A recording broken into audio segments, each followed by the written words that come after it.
The first time I saw the Porsche 911 Carrera S, I was 19, exhausted, and eating stale vending machine pretzels in the warehouse break room. The screen on my cracked phone flickered as I scrolled through photos, sleek curves, red brake calipers, that unmistakable silhouette. It looked like everything I'd never had: control, success, freedom. I told myself right then, one day, I'm going to own that car. Even if it took me my entire damn life. And it almost did. For the next 10 years, I turned my life into a checklist of sacrifices. No vacations. No impulse buys. No nights out where I'd wake up regretting the tab. Every bonus, every tax refund, every scrap of overtime pay went into an account I called someday. Meanwhile, my brother Michael was living like the protagonist of some half-baked reality show. My parents bought him a brand new Chevrolet SUV when he flunked out of college the first time, so he could get back on his feet. They funded his second attempt, too. And the third. Me? I was the responsible one. Which, in family speak, means you're on your own, but we expect you to applaud everyone else. I can still remember the exact way the showroom smelled the day I walked in: leather, fresh wax, and this undercurrent of quiet judgment. The salesman looked me up and down like he expected me to pull out a coupon for a test drive. Then I handed him a cashier's check for $300,000. His expression shifted so fast it was almost funny.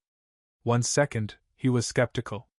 The next, he was all handshakes and fake reverence, like I'd just bought the Sistine Chapel. Driving that Porsche off the lot was the closest thing to peace I've ever felt. The engine's low growl made my chest ache in the best possible way. It felt like every late night, every skipped meal, every hour I'd spent working when everyone else was relaxing, finally meant something. It took 2 weeks for my parents to try and take it from me. I came home from work one night and pulled the lawsuit out of my mailbox. The envelope was thick, my name typed in bold letters across the front. I opened it standing there in the porch light, my heart thumping so loud I thought I might pass out. It was a formal complaint. My parents were suing me for $150,000. They claimed I owed them reimbursement for child-rearing expenses, as if the act of raising me had been some sort of business loan accruing interest all these years. But that wasn't even the best part. They also wanted the court to force me to sign over the Porsche to Michael, because apparently he needed a reliable vehicle to expand his professional opportunities. Never mind that his professional opportunities consisted of driving to overpriced bars and posting motivational quotes he didn't write. I stood there with that envelope in my hands, feeling the kind of hollow calm that only comes when you realize you were an idiot to expect anything better. This wasn't about money. It never was. It was about punishing me for being independent. About reminding me that no matter how hard I worked, they'd always think they had the right to take whatever I built. And for the first time in my life, I was done letting them. 3 days after the lawsuit landed on my doorstep, my phone started lighting up with Dad's name. The first time, I ignored it. The second, too. By the third, I picked up, not because I wanted to talk, but because part of me was curious how he justified suing me over a car. He didn't waste time pretending this was a normal call. "Dexter," he barked, his voice already carrying that sharp edge he used whenever he felt disrespected. "We need to get this resolved. This has gone far enough." I pressed my lips together to keep from laughing. "You're the one who served me court papers, but sure, I'm the problem. It's not about the lawsuit," he snapped, like he could hear the sarcasm in my voice and it offended him. "It's about you refusing to do the right thing. Michael needs that car." I looked out the window at my Porsche parked in the drive. Sunlight glinted off the hood.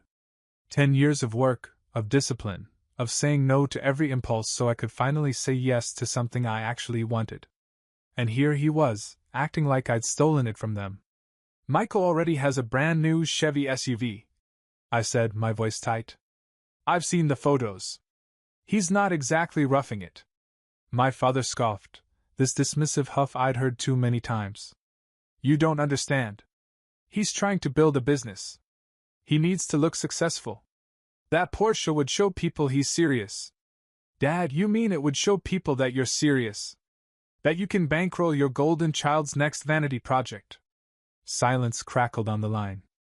I leaned back in my chair, feeling something between anger and a dark kind of amusement. You've never asked me what it took to buy that car. How many weekends I worked. How many times I skipped meals to make the payments on time. You never cared. And now you expect me to hand it over like it's a spare hoodie. That's enough. He snapped. This isn't about your feelings. This is about family responsibility. You wouldn't have gotten where you are without the foundation your mother and I gave you. My jaw clenched so hard it hurt. You mean the foundation where you told me to pay rent at 16 and cover my own groceries? That foundation? I heard his breathing get heavier. You're ungrateful, he said finally, voice low with fury. We did everything for you. And now you're going to let your brother fail because you want to play big shot? I swallowed, feeling something old and heavy start to lift off my shoulders. I was so tired of feeling like every step forward had to be negotiated, justified, explained. I'm not giving Michael the car, I said. My voice came out calmer than I felt. You can threaten me all you want, but this ends with you accepting that I don't owe you everything I've worked for. Dad's tone dropped, cold and deliberate. You're making a huge mistake, Dexter. You will regret this. One day, you'll look back and realize you destroyed your family over a car. I closed my eyes for a moment. I'd been waiting my whole life for their approval. But standing there, listening to him spit that threat, I felt something strange. Relief. Maybe, I said quietly. Or maybe I'll finally know what it feels like to keep something for myself. I ended the call before he could reply. I set my phone on the counter and walked out to the Porsche. My hand trembled a little as I rested it on the roof. It was stupid, just metal and leather and speed. But it was the first thing in my life that was truly mine. And I wasn't about to let them take it. After the call with Dad, I spent the rest of the evening pacing around my apartment, reading the lawsuit over and over. The words never changed, but somehow they kept getting heavier, like the page itself was soaking up all the dread I was trying to suppress. By midnight, I was too wired to sleep. I sat at the kitchen table, the Porsche keys in front of me like a dare. Part of me kept thinking I should just give up, hand over the car, avoid the spectacle. But another part, the part that had carried me through a decade of scraping by, kept whispering that I was allowed to have something of my own. In the morning, I called Brian. He was the last person I expected to confide in, but desperation makes you rethink your options. Brian was a colleague at work, one of those guys who wore khakis every day and had a dry sense of humor that people either loved or didn't understand. He was also a former lawyer, though you'd never know it unless you'd heard him dismantle corporate policies in the break room for fun. When I explained everything, my parents suing me, demanding I give Michael the Porsche, Brian didn't interrupt. He just let out this long, low whistle when I finished. Wow, he said finally. That's impressive. Impressive? I rubbed my eyes. You mean deranged? He snorted. That too. I waited, hoping he'd tell me this was all some kind of legal misunderstanding. That maybe there was a form I could sign to make it all go away. Instead, he leaned back in his chair, folding his arms. I'll be honest with you, man. This is complete garbage. I've seen petty family disputes, but this one deserves its own Netflix documentary. A laugh sputtered out of me before I could stop it. The absurdity of the whole thing was starting to feel like a bad parody. But, he continued, his tone sobering, just because it's nonsense doesn't mean it won't be messy. They can file whatever they want. The court has to take it seriously enough to process it. You'll probably have to show up. Respond in writing. Maybe even attend a hearing or two. I felt my stomach sink. How long does this kind of thing drag on? Depends. Sometimes the judge throws it out immediately. Sometimes it turns into a slow-motion train wreck. He paused, studying me. But you've got one thing working for you. They don't have a case. There's no law in the state, or any state I know of, that requires an adult child to repay their parents for raising them. So it's just harassment? Pretty much. Brian tilted his head. I'd bet money this is about Michael. Your parents want to humiliate you enough that you cave and sign over the car. I rubbed my hands over my face, trying to get rid of the pulsing headache at my temples. You think I should hire a lawyer? He shrugged. You could. But I've seen you work, Dexter. You're organized, detail-oriented, and stubborn as hell. If you want to represent yourself, you can. You'll need to be methodical. Keep every receipt, every email, every text. Build a timeline. Show the judge exactly where your money came from. A flicker of hope lit up in my chest, thin but real. You really think I can beat them? Brian grinned, the corners of his mouth twitching. Oh, you'll beat them. The only question is whether you want to do it quietly or make it the courtroom equivalent of a public execution. I laughed, and for the first time since the envelope arrived, I felt something other than fear. Resolve. Maybe they'd underestimated me. Maybe everyone had. After that talk with Brian, something shifted in me. I'd spent so many years feeling like I owed my family an explanation for every choice. Like I had to justify every step I took without their approval. But sitting in that fluorescent-lit break room, listening to Brian call their lawsuit what it really was, a cheap attempt to shame me, I realized I didn't have to keep defending myself. I just had to prove the truth. So that night I started digging. I pulled out an old cardboard box I hadn't touched since the day I moved into this apartment. Inside were 10 years of pay stubs, bank statements, and receipts, everything I'd kept in case life came knocking with some new disaster. It felt almost ridiculous, how meticulous I'd been about saving every piece of paper. But as I laid it all out across my kitchen table, it didn't feel paranoid anymore. It felt like a lifeline. Every line on those documents was proof. The overtime bonuses I banked instead of spending. The months I'd eaten canned soup because I couldn't spare an extra $100. The year I worked 2 jobs so I could pay off the Civic before it died for good. I stayed up until 2 in the morning sorting everything into folders. Rent receipts. Tuition payments. Grocery bills. Every shred of evidence that no one had ever handed me a damn thing. It was exhausting. But for the first time, it felt like I was taking back control, like I was finally drawing a line they couldn't cross. The next day, I decided to find out who was really pulling the strings. I'd suspected Michael was behind it. He'd always been the first to whine when he didn't get what he wanted. But when I called my cousin Nora to ask if she'd heard anything, she hesitated. I'm not supposed to get involved, she said, voice low. Please, I told her. Just tell me if this was all Michael, or if someone else is in on it. She sighed, and I heard her shuffle into another room before she whispered. It was Aunt Rita. My stomach clenched. Aunt Rita, the one who'd always looked at me like I was some charity case. She was the queen of backhanded compliments.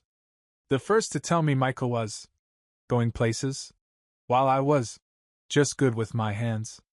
Apparently, she'd offered to help my parents handle the situation, which, in her language, meant funding the lawsuit out of her bottomless reserve of bitterness. She said you were getting too big for your britches, Nora said. That someone needed to put you back in your place. I pressed my hand over my eyes, feeling something hot crawl up my throat. It wasn't just the lawsuit. It was the years of quiet condescension finally boiling over. She really hates me that much?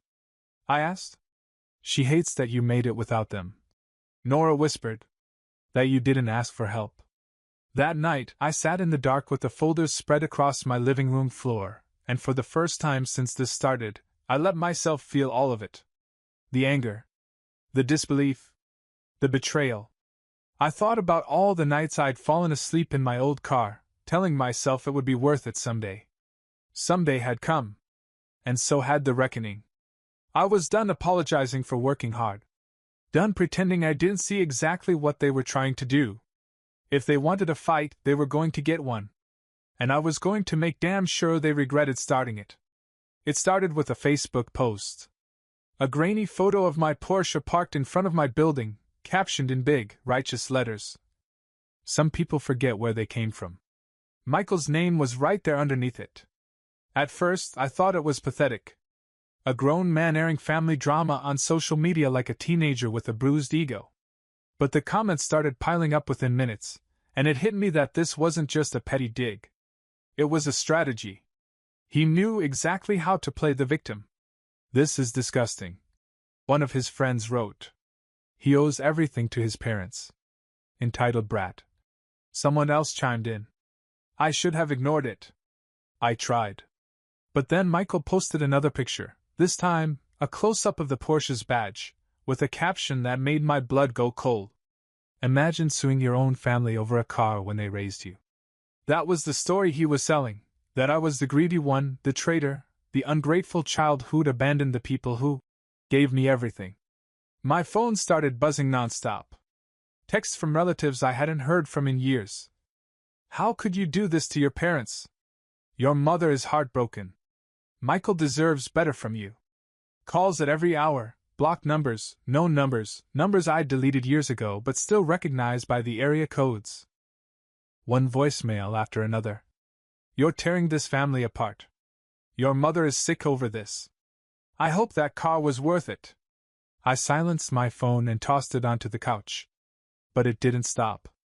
It felt like the walls were closing in, like no matter where I turned, someone was there to remind me I wasn't allowed to own anything without their permission. The part that hurt the most wasn't the strangers piling on. It was the people who should have known better. My aunt called me, voice syrupy sweet. Honey, just think about how Michael feels. He's your brother. I swallowed back the words I wanted to scream, that Michael was a 30-year-old man who never worked for anything he had. That I was the one who'd paid my own rent since I was a teenager while he got handed everything, and it still wasn't enough. Instead, I just hung up. The next morning, I woke up to a message request from some guy I didn't even know. Heard you're stealing from your own family. Hope you crashed that Porsche and learned some humility. I sat on the edge of my bed, the phone heavy in my hand. I felt this strange mixture of anger and exhaustion, like I was too tired to be outraged anymore. Because this was exactly what they wanted. They wanted me cornered. Shamed. Scared enough to give in. I went out to the kitchen, made a pot of coffee I didn't even taste, and tried to remind myself that the truth hadn't changed. I hadn't taken anything from them. I hadn't asked for anything either. Every dollar in my account, every mile on that Porsche, it was mine. Earned. But logic didn't make the harassment stop. By noon, my voicemail was full. My texts were coming in faster than I could delete them. I looked around my apartment, at the boxes of receipts, the folders of evidence, and realized I couldn't fight this by playing nice. If they were willing to humiliate me in public, I was willing to hit back in court. I picked up my phone, scrolled to Brian's number, and texted him. They've started a smear campaign. I'm done playing defense. Let's end this. A week after Michael's social media circus, I agreed to meet my parents in person. It wasn't because I thought they'd changed their minds. By then, I was past hoping for any sudden transformation. It was because Brian suggested it might be useful to hear them spell out their intentions in their own words. You never know, he'd said with that dry smirk of his.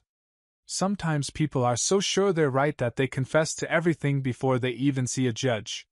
So I charged my phone, slipped it into my pocket with the recorder app running, and drove to their house. Walking up to the door, I felt like I was about to step onto a stage I'd never wanted a role in. Mom answered first. She looked smaller than I remembered. More tired. But when her eyes landed on me, they sharpened, and whatever softness I thought I saw vanished. Dexter, she said, voice tight. Come in. Dad was already at the dining table, a manila folder in front of him. He didn't stand when I walked in. Just motioned for me to sit across from him. I pulled out the chair, every muscle in my body tense. For a long moment, nobody spoke. Then Dad cleared his throat. This has gotten out of hand. You mean you suing me? I asked. You refusing to help your brother? He snapped. Mom put a hand on his arm, like she was trying to soften it. We didn't want this to be public, Dexter. But you left us no choice. I forced myself to meet her eyes. You filed the lawsuit. You went to court. You and Michael posted about it online. Don't pretend this is my doing. Her lips pressed into a thin line. If you'd agreed to sign the car over, none of this would have been necessary. I felt heat rise up my neck. Necessary? You think humiliating me was necessary? Dad leaned back in his chair, folding his arms. We did what we had to do. You have more than you need. Michael is trying to build something for himself. I looked between them, trying to decide if they genuinely believed this or if they were just that committed to the story they'd spun. That car is the only thing I've ever bought for myself, I said. My voice came out lower than I expected. You didn't help me earn it. You didn't even ask me how I managed to save up. You just assumed you were entitled to it. Dad's eyes narrowed. We're your parents. Everything you have started with us. There it was. The real reason? The belief that no matter how old I was or how hard I worked, they still had a claim to everything I built. Mom's voice went soft, coaxing. Dexter, listen to me. This lawsuit was a bluff. Dad finished for her. I went still. He didn't even look ashamed. You were supposed to be reasonable, he continued. To see how much this was hurting your mother. To make a deal before it went any further. And if I didn't? I asked, my throat dry. His mouth twitched in something close to a smile. Then we'd let the judge decide, knowing full well he'd likely dismiss it. But you'd be too tired to keep fighting. I stared at them, my heart hammering. So you knew this wouldn't hold up? Mom looked away. We hoped you'd do the right thing before it came to this. I swallowed hard, trying to keep my face neutral while my phone in my pocket kept recording every word. Every confession. Every ounce of manipulation. I pushed my chair back and stood. I think we're done here. Dad didn't move. You're still going to regret this. Maybe, I said. But at least I'll regret it on my own terms. I walked out without looking back. When I got home, I sent the recording to Brian. His reply came 10 minutes later. Perfect. They just handed you your defense on a silver platter. The morning of the hearing, I woke up before sunrise. I'd imagined this day 100 times, how it might feel to walk into a courthouse knowing my own parents were trying to strip me of something I'd earned. But reality felt weirder than I'd prepared for. Almost anticlimactic. I put on the only suit I owned. It was a little too big in the shoulders, a little too short in the sleeves. The same suit I'd worn to job interviews when I was 22 and desperate. It felt fitting somehow. Like a reminder of how far I'd come, and how far they were willing to drag me back if I let them. Brian met me out front, dressed in his usual khakis and a button-up that looked like he'd ironed it 5 minutes before he left the house. He wasn't acting as my lawyer, just as moral support, but the way he carried himself made me feel like I had a real team behind me. You ready? He asked. I nodded, even though I didn't feel ready at all. Inside, the courtroom was smaller than I'd expected. Just a few rows of benches, a polished wooden table, a judge who looked like she'd seen it all. My parents sat on the other side, their attorney shuffling papers like he was trying to find a version of the story that wouldn't crumble on contact. Michael wasn't there. I don't know if that made it better or worse. When the judge called us forward, I felt my palms go slick with sweat. But I kept my voice steady as I started reading my statement. That I'd never borrowed money from my parents. That every dollar I used to buy the Porsche came from my own paychecks, my own sacrifices. That no adult child was legally obligated to reimburse their parents for raising them. The judge listened without interrupting. When I finished, she turned to my parents' lawyer. He launched into a speech about family expectations, about how my parents had supported me for 18 years and only wanted a fair share of what I'd achieved. But then he made the mistake of saying it was common practice to expect repayment. The judge raised an eyebrow. Counselor, can you cite any statute that supports that claim? He fumbled. Shuffled papers. Cleared his throat. No, Your Honor, he said finally. I pulled out the recording. My heart thumped so loud I felt dizzy. Your Honor, I said, I'd like to submit evidence, a recording of a conversation with the plaintiffs in which they admit this lawsuit was intended to pressure me into surrendering my vehicle under false pretenses. The judge gestured for the bailiff. The recording played over the speakers, my father's voice echoing through the room. It was a bluff. You were supposed to be reasonable. My mother's quiet agreement. The judge's expression didn't change much, but I saw the way her eyes flicked over to my parents.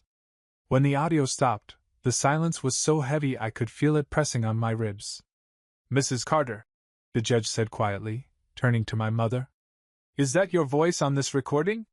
My mother stared down at the table. Her hands were clenched so tight her knuckles were white. "Yes," she whispered. "And do you confirm that your intention was to file this claim knowing it had no legal merit?" She nodded, still not looking up. "Yes." That single word felt like a door finally slamming shut. The judge didn't take long. She dismissed the case with prejudice, which meant they couldn't refile it. She also referred their lawyer to the Bar Association for potential ethical violations. I don't remember leaving the courtroom. Just that I ended up standing outside in the cold January air, my breath coming out in shaky clouds. Brian clapped me on the shoulder. "Told you," he said. "They never had a leg to stand on." I looked over at him, half expecting to feel triumphant. But all I felt was tired. So damn tired. Winning didn't feel like winning. It felt like stepping out of a burning house and realizing you'd saved yourself, but everything you thought you loved inside was already gone. For a couple of days after the hearing, I kept expecting someone to show up at my door. Maybe Mom, with her sad eyes and practiced tremble in her voice, or Dad, with that mix of disappointment and arrogance. But they didn't. Instead, they switched tactics. Aunt Rita started calling. She left voicemails that swung between pity and rage. "I hope you're happy, Dexter. You've humiliated your family. Your mother hasn't stopped crying. This is what you wanted, isn't it? To feel powerful?" I blocked her number. Then Michael resurfaced, of course. He started a GoFundMe titled, "Help Michael Rebuild After Family Betrayal." The description claimed I'd stolen his future, and that he was in emotional distress over losing the Porsche he never actually owned. He included the same photo of the car he posted before, along with a picture of himself looking dramatically heartbroken in front of his Chevy SUV. It would have been funny if it hadn't been so pathetic. I sent the link to Brian, who nearly spit his coffee out laughing. "You realize this is fraud, right?" he said. "Yeah," I sighed. "I'm documenting everything." By then, I'd started to expect the worst from all of them. So it didn't surprise me when I caught Aunt Rita parked across the street from my apartment 2 nights later, sitting in her car with the headlights off. She must have thought I wouldn't notice. I did. I stood in my window and stared right at her until she finally pulled away. The next morning, I went down to the courthouse and filed for a restraining order. I attached all the voicemails, the screenshots, the fundraising campaign. When I handed the clerk the stack of evidence, she gave me a look I couldn't quite read. Sympathy, maybe? Or the weary recognition of someone who'd seen too many families rot from the inside out. That night, I sat on my couch, the Porsche keys on the table in front of me, and let myself feel the emptiness. It wasn't sadness exactly. It was the hollow space where obligation used to live. The place that used to whisper you owe them everything. I thought about the younger version of me, the kid who believed if he just worked hard enough, he'd finally earn their approval. And I felt sorry for him. Because he didn't know that some people will never respect you for building something on your own. They'll only resent you for proving you didn't need them. 2 weeks later, I packed a bag and drove out to my grandfather's cabin. He'd left it to me years ago, and I'd barely visited since he passed. The place was small, old, and a little drafty in the winter. But when I stepped inside, it felt more like home than any place my parents had ever lived. I brought my dog, Bean, a lumpy, short-legged mutt with an underbite that made him look permanently offended. He immediately claimed the recliner by the fireplace and started snoring so loudly I thought the windows might rattle. Sitting there with Bean, watching the snow drift down, I realized I was finally, completely free. No more threats. No more guilt. Just me, the dog, and the knowledge that I'd survived the worst of it. I didn't know what came next. Maybe I'd keep working. Maybe I'd sell the Porsche eventually and buy something simpler. Maybe I'd stay at the cabin a little longer than I'd planned. But whatever I did, it would be my choice. And no one, especially not the people who tried so hard to break me, would ever take that away again.